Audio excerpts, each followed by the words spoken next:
Assalamualaikum, yaxshimisilar. Bugun o'rganadigan darsimiz mevizliq eris tamlik marojnisi bo'lib, buning ketilgan kerakli materiallar: bir cho'nchina sut, yarim piyola xam qaymoq, yarim piyola shakar, bir piyola eris, 3 dona tuxum, izilingan yong'oq mevzi, badam mevzi, yarim piyola.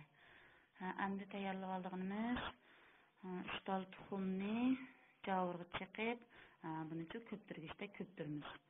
Toza ko'p bo'lgandan keyin buning ustiga yarim piyola xam qaymoqni avay tayyorlab olgan yarim bir piyola erisni to'kib, bu ikkisini toza obdan ko'ptirib aralashtiramiz. Mana obdan ko'ptirib olsak, toza ta'm yaxshi bo'lmaydi. Bu ko'p bo'lgandan keyin bir tarafga ip qo'yib, bir cho'ng javurimizga bir cho'nchina sutni, yarim piyola shakarni to'kib, ilashtirib, shakar erigicha ilashtirib beramiz. Shakar erib bo'lgandan keyin sutni o'tga qo'yib, avay tayyorlab olgan mevizni to'kamiz. Mana bu to'kib bo'lgandan keyin buni aralashtirib, qizg'icha sutni isigandan keyin avay tayyorlab olgan qiyamni ustiga to'kib, mana aralashtirib beramiz. Oda aralashtirib bo'lgandan keyin bu sut qaynash holatiga o'tadi. Chimchim qaynashig'lar sadi o'tni to'xtatib, javurni ilib olamiz. Bu javurni talaga chiqib qo'ysak, bir soat qolmay qiyamni suviydi. Suv bo'lgandan keyin to'nglatquningcha to'nglaydigan yeriga silib 2 soat bir aralashtirib bersak bo'ldi. Assalamualaikum qizlar, yaxshimisizlar? Bugun o'tilgan darsimiz malina tamlik marojna bo'lib, buning ketadigan kerakli materiallar diqqat qilinglar. Bir cho'nchina sut, mana bir cho'nchina sutni tayyorlab oldik.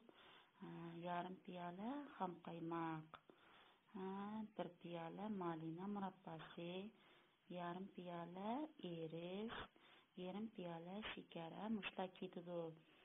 Endi bir javurga 3 dona tuxumni chiqib, buni aralashtiramiz. Aralashtirib bo'lgandan keyin yarim piyola xam qaymoqni to'kib, buni ko'ptirgichda ko'ptiramiz. Toza ko'ptirib bo'lgandan keyin yarim piyola erisni to'kib, buni aralashtirib, buni ko'ptirgichda ko'ptiramiz. Ko'ptirib bo'lgandan keyin sovutilgan bir piyola qaynoq suvni to'kib aralashtirib olsak bo'ldi.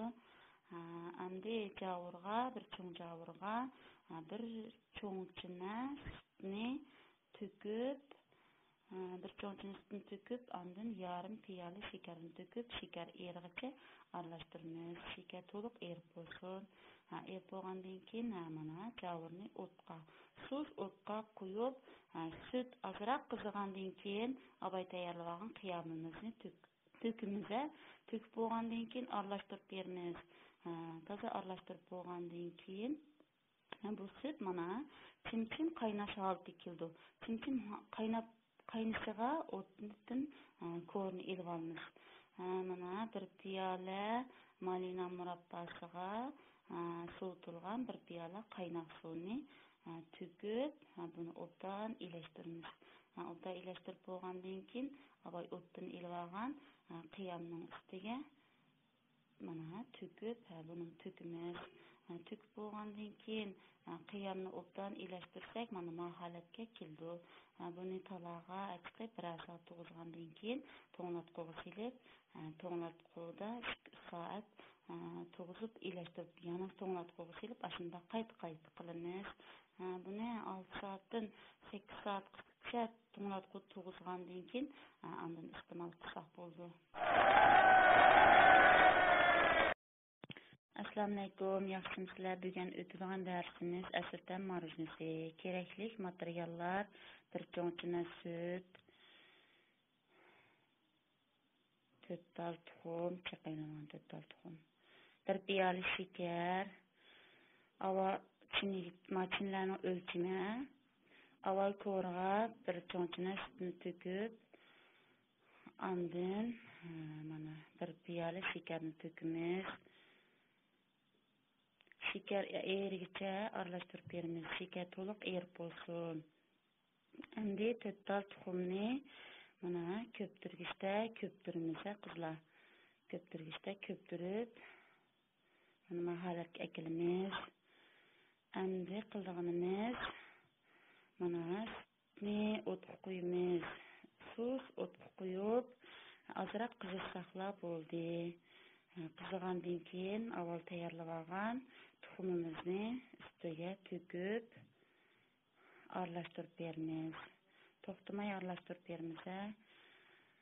Mana chimchim qaynab chiqishiga o'tdan elib olamiz. Chimchim qaynab chiqishiga o'tdan elib